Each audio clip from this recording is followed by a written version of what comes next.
Hello friends, प्रवीणा kitchen YouTube channel में आपનું સ્વાગત છે। जय श्री कृष्ण एंड जय मुरलीधर। मित्रों, आज આપણે બનાવીએ છીએ ફ્રૂટ શ્રીખંડ। ફ્રૂટ શ્રીખંડ બનાવવા માટે આપણે દહીં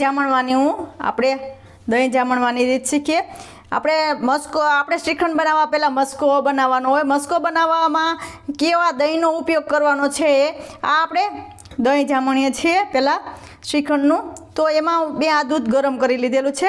આપણે આમાં ટચ કરીએ અને આપણે થોડું એવું ગરમ લાગે એવું દૂધ આપણે દૂધને જામણવાનું છે। એવું દહીં આપણે આમાંથી બનાવવાનું છે। આ પહેલાં પણ મેં ડ્રાયફ્રૂટ શ્રીખંડમાં મેં આ બધી જ રીત શેર કરેલી છે।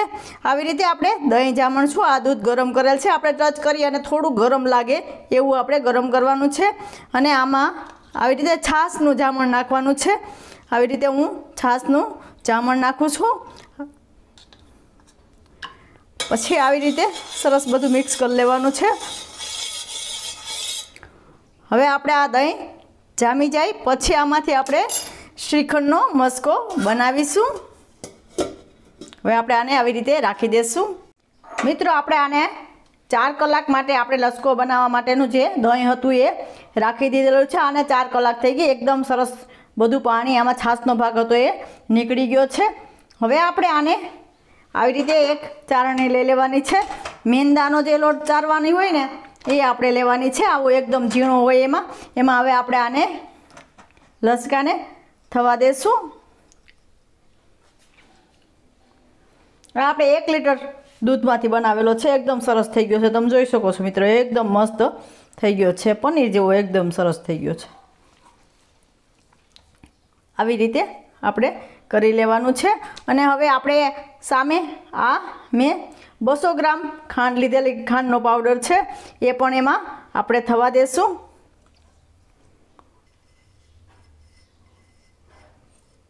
કોઈ પણ શ્રીખંડ બનાવીએ ત્યારે ખાસ એ વસ્તુનું ધ્યાન રાખવાનું છે આપણે કે આપણે દહીં આપણું ખાટું ન થવું જોઈએ જરા પણ। પછી આપણે આવી રીતે આને કરી લેવાનું છે। આવી રીતે ફાવે તો આવી રીતે, નહીં તો ચમચીથી પણ તમે કરી શકો છો। એકદમ ઝીણા ચાળણીમાં આપણે કરી લેશું। આવી રીતે થોડીક વાર આવું કરો એટલે થોડું આપણું આ લચકો હતો લચકો એ થોડોક પોચો થઈ જાય એટલે સરસ આમાં નીકળી જશે ચાળણીમાં। આવી રીતે કરો એટલે શ્રીખંડ સરસ થશે। આમાં તમે સીધી ખાંડ નાખીને પણ કરી શકો, પણ આવી રીતે જો તમે કરો તો બહુ મસ્ત શ્રીખંડ બનશે।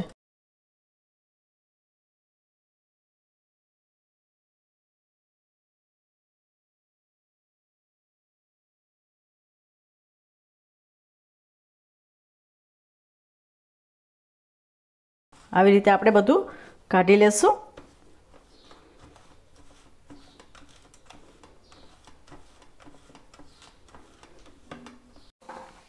મિત્રો, આપણે બધું સરસ આ લસકો શ્રીખંડ હવે લસકામાંથી શ્રીખંડ તૈયાર કરી લીધેલું છે।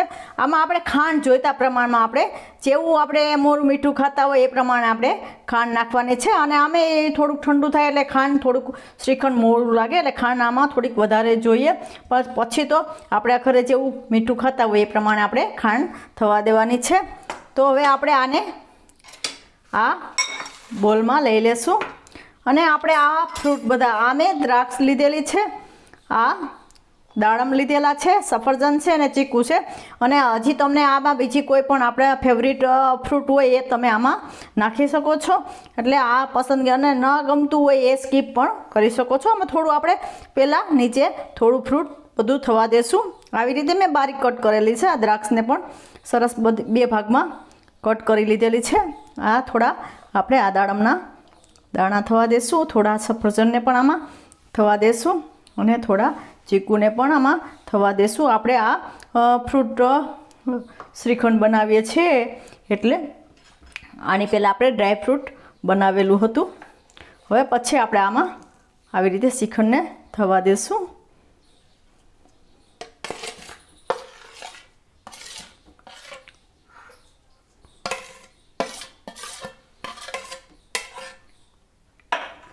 હવે આવી રીતે સરસ બધું મિક્સ કરી લેવાનું છે આપણે।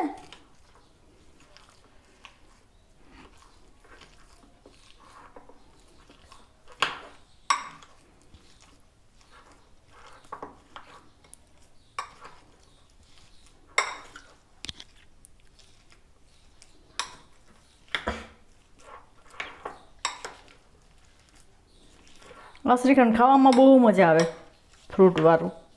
હવે આમાં આપણે થોડું ઇલાયચી પાવડર થવા દઈએ. 1/2 ટીસ્પૂન જેટલી હું ઇલાયચી પાવડર થવા દઉં છું. અને થોડું ફ્રૂટ આપણે થવા દઈએ.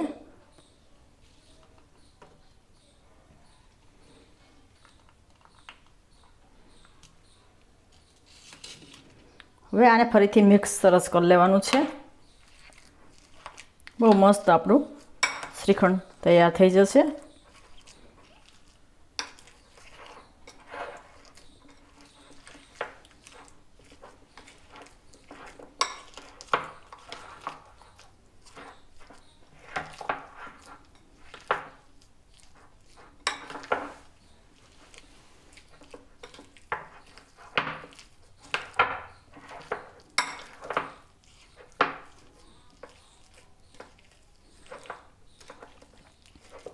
જોતાં જ મોઢામાં પાણી આવી જાય એવું સરસ આપણું શ્રીખંડ થઈ ગયું છે.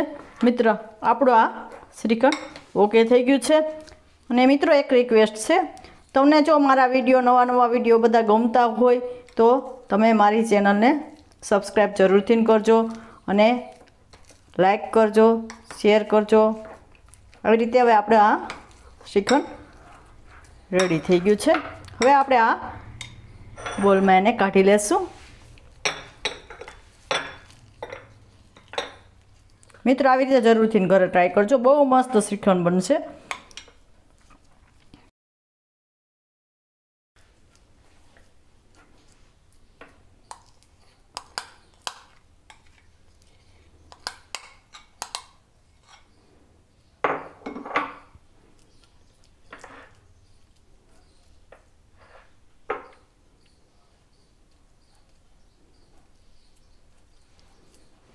હવે થોડુંક આપણે ગાર્નિશિંગ માટે દાડમના દાણાને થવા દેશું.